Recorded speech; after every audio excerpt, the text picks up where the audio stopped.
This is the lesson on the Greek gods, particularly how they are portrayed by Homer in the Iliad, their relationship with mortals, and the nature of Zeus.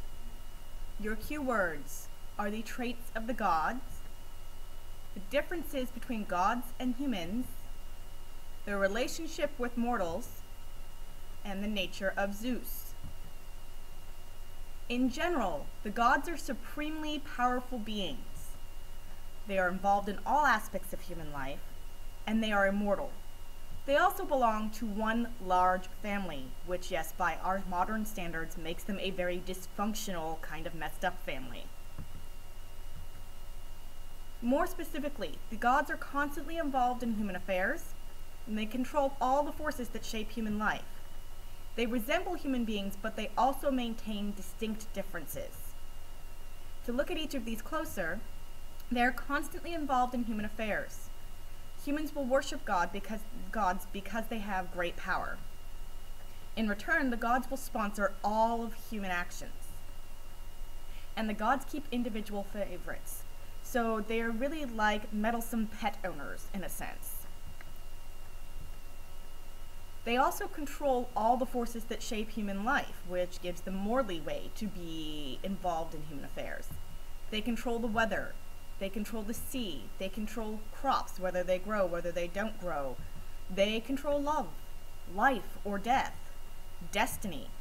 And they even control social practices and institutions. They're really kind of a divine monopoly. However, even though the gods possess more power, and that includes power over human fate, they don't actually control human will. And this is a key component of the gods' relationship with men, which we will look at a little bit later.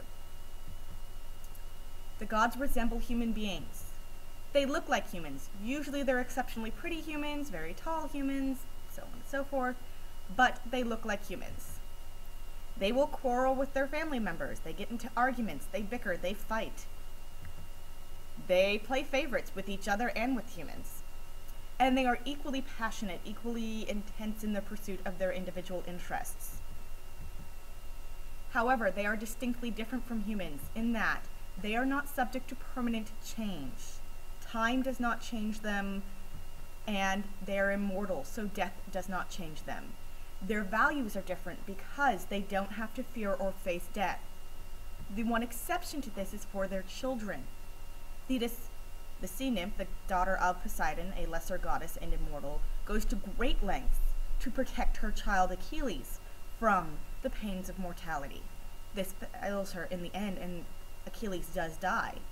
Zeus attempts to change the fate of his son Sarpedon, one of the Trojan heroes, and when he is prevented from doing so by the other gods, he weeps tears of blood at the thought of his child dying.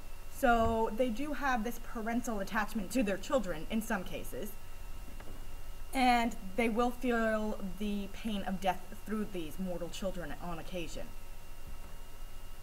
The other difference between the gods and humans is that the gods have a clear hierarchy. Zeus has been, is, and always will be the leader of the gods. He is the strongest god. He will never be anything less than the strongest god, therefore he will always be in charge. We don't see this with the humans. They have this gray zone. Is royalty more important than strength and prowess on the battlefield? Is a good fighter more important than a king and a commander? They bicker back and forth, and their leaders are changeable. They can be overthrown and brought down. Zeus cannot. The gods occasionally rebel, but they can never change who is in charge. Their relationship to mortals, how they interact with mankind, is cyclical, which means the gods will act consciously to make fate happen. They will do things acting on their knowledge of fate and destiny to put mankind in certain situations that would allow them to bring about their own fate. However, men make the choices that determine their fate. For example, when Athena intervenes with Achilles' temper in the beginning, when he is threatening to strike down Agamemnon, he's put his hand on his sword hilt, he's ready to draw that. Athena comes down, she pulls his hair, and she says, hey, knock it off, check your temper, and do this rationally. And Achilles chooses to do so. Athena does not physically overpower him, she doesn't take away his strength, she just talks to him, gets his attention and talks to him. So, it was not Agamemnon's fate to die at the hands of Achilles. Therefore, Athena acted to intervene on Achilles' temper, and Achilles chose to follow that, so Agamemnon's fate remained the same. Therefore, they influence human behavior, but humans remain autonomous or independent. They have free will from the gods.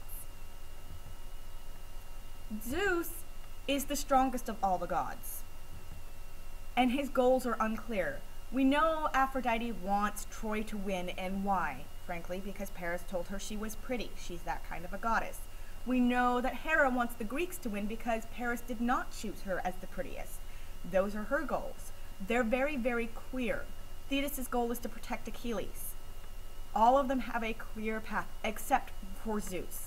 Zeus gives the Trojans a hand up for a while, and thousands of Greeks die, but in the end, it is the Greeks who take Troy, and the city is lost. It is destroyed, and all of its royal line is crushed out. So we don't really know what Zeus is up to or why.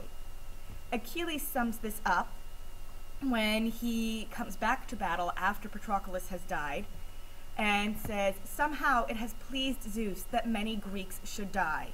This is a reoccurring theme that throws into question the relationship of the gods with man, in that we know the gods are only supposed to be influential and the men are supposed to make their choice, but men will frequently refer to it being the will of the gods that this should happen.